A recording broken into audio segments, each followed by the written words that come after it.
परिवार। रात के 2 बजे थे। मैं बालकनी में खड़े होकर बात कर रही थी अपनी बेटी को।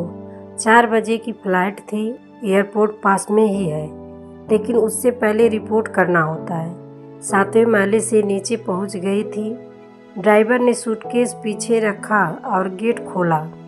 ईशु ने मुझे बाय किया और बैठ गई।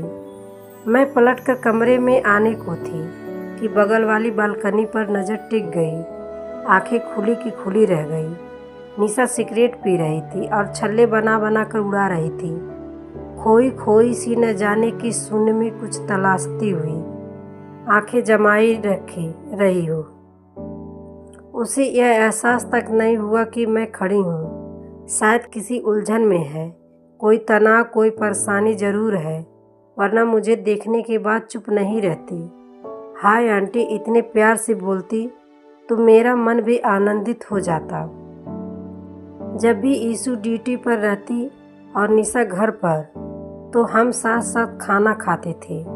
कभी वो कुछ बना कर ले आती, कभी इसी एड्रेस पर ऑर्डर कर देती, या कभी मेरे किचन में ही खुद से कुछ बना कर खिलाती। मुझे बिल्कुल काम नहीं करने देती।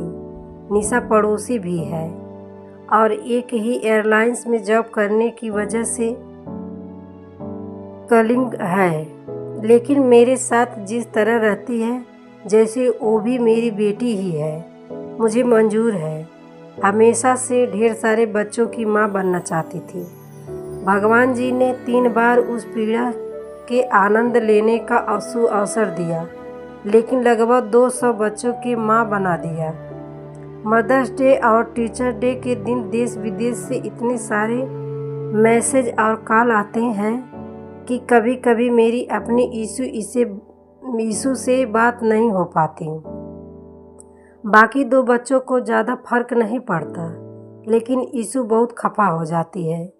उसे मेरे 200 बच्चों से कभी कभी बड़ी जलन मचती है।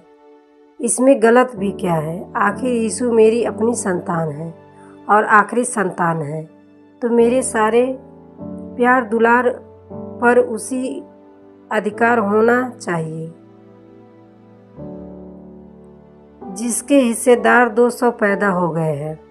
लेकिन निशा से कोई प्रॉब्लम नहीं थी, क्योंकि जब विदेश यात्रा पर जाती थी तो लौटने से 7-8 दिन लग जाते थे। ऐसे में निशा मेरा बहुत ख्याल रखती थी। हाय आंटी, हेलो आंटी, फिर उसने कहा गंदी मम्मा। फिर मैंने कहा हाँ बेटा बोलो, जोरदार ठहाका लगाया था उसने। वो तो आप गंदी मम्मा हो। मैं भी हंसने लगती थी और अनदेखा कर दिया। उसके हाथ में जो सिगरेट था उससे उसकी उंगलियां सिसक गई। बिना चीखे उसने धीरे से नीचे गिरा दिया। बेमतलब की बातें करके मैं कमरे में सोने के लिए आ गई। अक्सर ईशु को भेजने के बाद वापस सो जाती हूँ, लेकिन उस दिन मुझे नींद नहीं आई। आंखों के सामने उस प्यारी सी बच्ची का चेहरा घूमने लगा। याद आया एक दिन ईशु और निशा दोनों ने अपने एक स्टाफ के खिलाफ शिकायत की थी, क्योंकि सिगरेट के धुआं से इन दोनों को प्रॉब्लम होती थी। हैरानी इसी बात की है कि जिस बच्ची को सामने किसी दूसरे के सिगरेट पीने से तकलीफ होती थी, घुटन होती थी, खांसी उठ जाती थी, सांस लेने में दिक्कत होने लगती थी, आज वो लड़की छल्ले पर छल्ले उड़ा रही है। आखिर ऐसा क्या हुआ होगा? चूँकि उसने छुपाने की कोशिश की थी, इसलिए उससे पूछना मुनासिब नहीं लगा। मुझे इंतज़ार करना होगा ईशु के लौटने का। मैंने अपने मन को समझा लिया कि ईशु के आने पर सब ठीक ठाक हो जाएगा। दोनों सहेलियां बहुत अच्छी दोस्त हैं, एक दूसरे के इंस्टाग्राम और फेसबुक का पासवर्ड जानती हैं। इससे बड़ा और कोई सबूत नहीं हो सकता इनकी पक्की दोस्ती का। ईशु के आने में 2-3 दिन बाकी थे, तभी वो हादसा हो गया। निशा सिगरेट के साथ वाइन भी ले लिया और संभाल नहीं पाई, हालत बिगड़ने लगी। तब मुझे फ़ोन किया, मैं तुरंत चल पड़ी। किसी अनहोनी के आशंका से कलेजा कांप गया था। पहुंचकर देखा बहुत बुरे हाल में फूल सी नाजुक बच्ची। नींबू पिलाई और डॉक्टर को फ़ोन किया। आधे घंटे में डॉक्टर साहब आ गए। उन्होंने चेकअप किया और बताया कुछ खास बात नहीं है। इसने शायद पहली बार वाइन पी है और सिगरेट पीने की लत लगा लिया है। शायद कोई परेशानी है, इनके मम्मी पापा को बता दीजिए। मैंने कहा था, देखिए मैं इनकी आंटी हूँ, मैं संभाल सकती हूँ, 2-4 दिन देख लेती हूँ, फिर इनके मम्मी पापा को बता दूँगी। डॉक्टर साहब चले गए। निशा गहरी नींद में सो रही थी।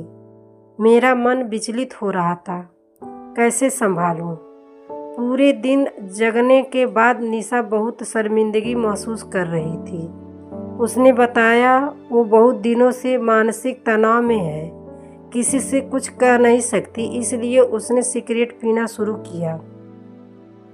लेकिन तनाव कम नहीं हुआ तो कल वाइन पी लिया था ताकि उसकी परेशानी खत्म हो जाए। इसी बात का इंतज़ार था जब वो स्वयं मुझे अपनी परेशानी बता दे, फिर मैं उसका समाधान कर सकूं। लेकिन जब उसने अपनी समस्या बताई तो हंसते हंसते मेरा बुरा हाल हो गया। इतनी छोटी सी बात का फसाना बना लिया था, शायद इसलिए कि जब हम कोई बात सबसे छुपाना चाहते हैं तो वो बात हमें उतना ही ज़्यादा परेशान करती है। निशा को कोई अच्छा लगने लगा है और उसने तो प्यार का ऐलान कर दिया है।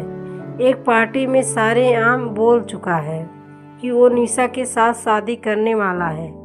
बड़ी मुश्किल से अपनी हंसी रोकते हुए मैंने पूछा कि इसमें दिक्कत क्या आ रही है, जब तुम्हें भी पसंद है। उसने कहा, मैं पापा को नहीं बोल सकती। मैंने कहा, ठीक है, मैं बता देती हूँ। निशा चुप हो गई। शायद हाँ हो, इसलिए मैंने फ़ोन किया और कहा कि आप लोग 2-4 दिन के लिए यहाँ आइए। फिर मजनू मियाँ को डिनर पर बुलाया अपने घर। निशा बिल्कुल ठीक लगने लगी। हम अपने फ्लैट में आ गए, खाना बाहर से ऑर्डर किया और निशा के साथ मिलकर सजाया। खाना बनाई। ठीक 9 बजे मजनू मियाँ पहुँच गए। समय की पाबंदी प्रभावित की मुझे। पहले हमने कॉफ़ी पी, उसके बाद सवालों के प्रहार से विचलित करने की कोशिश की, मगर मजबूत इरादों वाला एक गंभीर इंसान पूरे आत्मविश्वास के साथ डटा रहा। अच्छा लगा मुझे। ईशु भी आ गई। हम सभी ने खाना खाया। मजनू मियाँ अब जमाई राजा के उपाधि से नवाजे जा चुके थे। उनको विदा करके हम तीनों ने खूब जश्न मनाए। ईशु हैरान थी, मैंने कैसे इतनी आसानी से शॉर्ट कर दिया।